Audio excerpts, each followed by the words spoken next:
Please sit down. So our dear school principal 2, Mr. Benito Bagayas, sir. To our head teacher 3, Mr. Renato Oria, sir. To the teachers, parents, and most especially to the grade 10 completers, congratulations. Today marks a milestone in your academic journey, and you should be proud of how far you've come. But let me tell you this. Senior high school is not just a transition. It's a training ground for your future. In life, we always hear the saying na diskarte lang ang puhunan. Maraming nagsasabi na hindi mo kailangan matapos ang pag-aaral basta madiskarte ka. Pero let me ask you this. Hanggang saan ka dadalhin ng diskarte kung wala kang diploma? Yes, may mga taong maasenso dahil sa diskarte. Pero mas marami ang umuunlad dahil pinagsama nila ang diskarte at ang diploma. A diploma is like a bridge na nag-uugnay to a broader world of opportunities. However, merely having a bridge is not enough. Ang diskarte is what will guide you to cross safely and successfully. Senior high school is your next step. The next step toward earning that diploma. Hindi man magiging madali, mahirapan man kayo sa paglalakbay, pero tandaan nyo guys, kung kaya ng iba, kaya nyo rin. Now guys, gusto ko talaga grade 10 completers dire, ang ilang isa kakamot magtaas. Sige, raise yung bang hands mo, like fully. Okay, tama na guys, thank you. Pamangkot ko sa inyo guys, na hindi nyo dayon naging pantaas ng 100% katong una ko nga pagpamangkot. So this is a reflection on how we often hold ourselves back. Minsan hindi natin binibigay 100% kasi why? Kasi natatakot tayo. Natatakot tayo na baka mag-fail. Baka hindi kayanin. Pero sa buhay, hindi pwede yung sakto lang. Kagaya nga sinabi ni Grace Felix, yung food vlogger, okay na to, babati ka mo sana. Hindi na dapat pwede. Dapat, todo na to. Kabalo ko mo guys, during high school ko, chill student lang ko. So I wanna share to you katong sa college experience ko. If there's one thing I've learned from my college experience, it's that talent or past achievements can never replace hard work and consistency. Sa college ako guys, naging ano man po ako, naging dean's lister. Proud man po ko sana, pero nagabot ang time na nabagsak man ko. Okay? Dong fourth year naman guys, we have 2 pre-board exams. So these pre-board exams, mag-determine sa imo if mag-graduate ka or hindi. So ang una nga pre-board, kaya napasa ko, tapos ang ikadalawa, na amo na ang pinaka-last na exam, na fail pagid ko. Abi ko, okay na tong effort, pero hindi pagalit. Abi ko madala-dala lang ba kay ang exam 1 napasa ko man siya, pero pag-abot sa exam 2, na-fail ko. Okay? So na-learn ko sa tunga time, you can carry yesterday's success into today's battle. Pero hindi ko nang gine-remind ang sarili ko after sa to, na never underestimate any opportunity just because you did well before.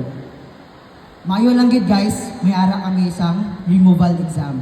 So nagtagaan kami isang 3 days for mag-study para sa removal exam. Kaya next week, graduation na. So sa kalo, isang Diyos, nakapasaman po ko. Pero kabalo ka mo guys, hindi tanan nga time, may second chances.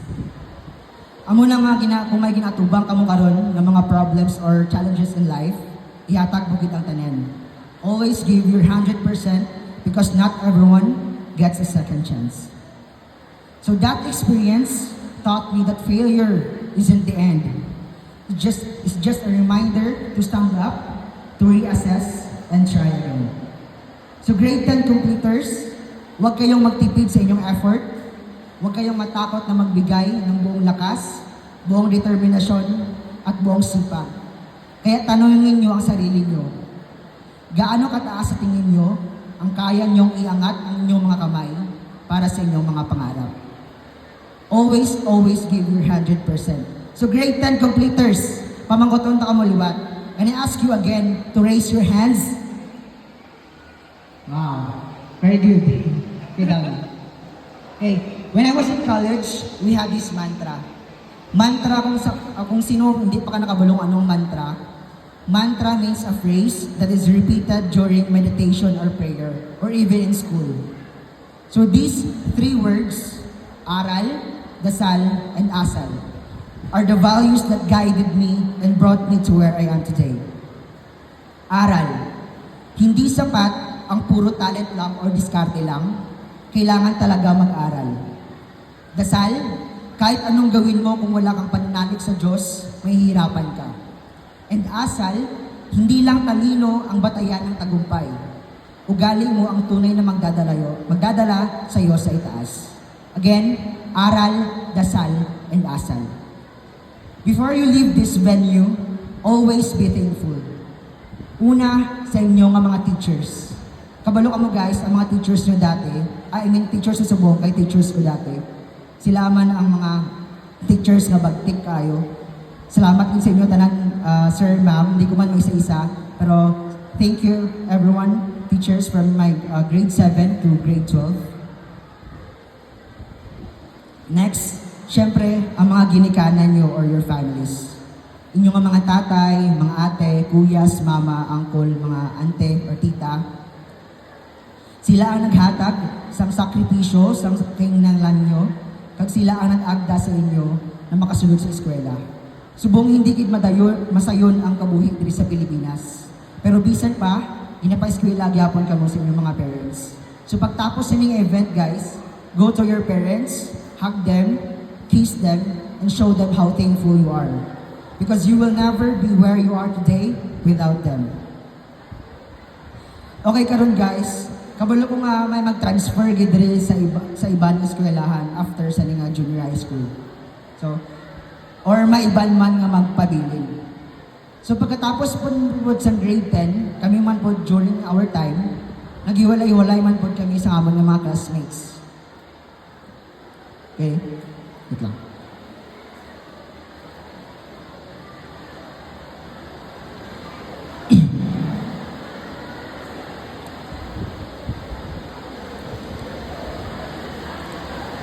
Okay. So pagkatapos ng grade 10, naghiwalay-walay man po kami sa amon nga classmates. Ang iban, nag-adto sa Davao, ang iban, nagpagitapawan. Tapos, ang my girlfriend man po guys, nag-transfer siya sa Davao. So, LDR kami sa tumatay. Sad. Pero, ako guys, loyal ba ko? So, nagpabilin lang ko diri sa Antipas National High School. Kay loyal gina ko. Okay. Pero itudlo niya diri sa akon guys, kung sino mga mag-uyab diri nga mag-complete karon. Sino diri mga mag-uyab? Kadlaw ito. Sana all. Okay? Okay lang na guys. Bisan ako man, put na grade 9. Grade 9 dati, may uyab man put ko grade 9. So, shout out sa mga grade 9 abogado dira. Sino mga grade 9 abogado dira? Sa kay Sir Wendam tumatay. Pero seriously, kung gusto niyo man magbaling sa ibang school, para sa new experiences, new faces, una-unaan nyo na guys, tanawan nyo ano yung mga tapad, left and right, kung nakasawa, makasawa, kailangan nawong. So, kung nasawa na kamo, balhin na lang ako. Atag lang. Pero, I can say na ibagid ang Antipas National High School. Mostly, ang mga produkto diri sa NHS, kasali ng mga batchmates ko, are now licensed teachers, registered engineers, pharmacists, medtechs, chemists, vetmeds, nurses, attorneys, doctors, police, and many more. This is why Antipas National High School is not just a school. It's a foundation for greatness. Ngayong moving up ceremony, gusto ko lang ibabaon sa inyo guys. Number 1, always give your 100%.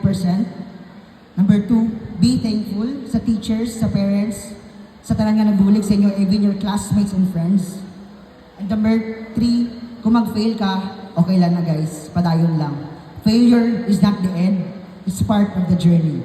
Number 4, don't forget to enjoy high school life. And number 5, be loyal. I say no kay GF, ABF, pwede man po guys, but most importantly, be loyal to your learnings. Because learnings, knowledge is the key that unlocks endless possibilities. This is not the end of your education. This is just the next step. Congratulations, grade 10 completers. Malayo pa ang mararating nyo, pero malapit na. Don't forget our mantra, aral, dasal, and asal. Thank you, everyone. Thank you so much, sir, for coming over.